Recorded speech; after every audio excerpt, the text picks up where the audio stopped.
哇，2天没看，这灰神都孵出小鸽子了，看，好像刚出壳没多久啊。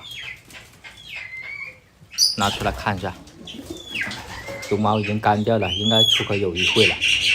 上次没拍灰神，都问灰神哪去了，它在孵蛋，没想到这么快孵出小鸽子了。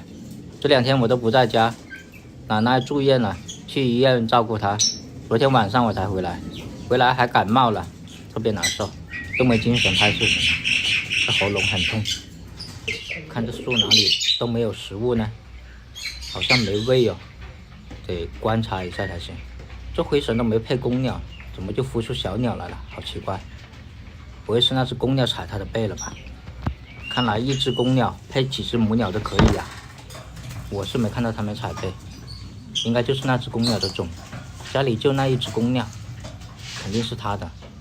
哎，这灰神性格像公鸟一样，好复杂呀。还有1颗鸟蛋呢，拿出来看一下。这颗也开始脱壳，有裂痕了，明天应该会出来。好，放回去给它。这白鸽子又下了2颗鸟蛋了。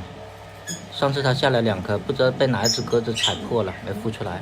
现在它又下了2颗。这2颗有可能是白蛋，拿出来别让它孵了，占地方，影响那2只小鸽子。白色这只母鸽子性格还挺好的，它不啄人了。给它们加点鸟粮。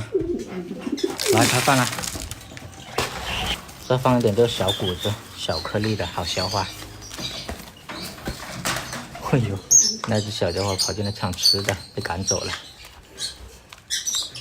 来，开饭了。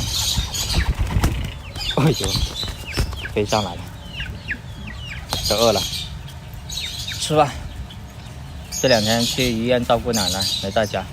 昨晚回来发现少了1只小鸽子，第2窝那只灰色的失踪了，不知道飞哪去了。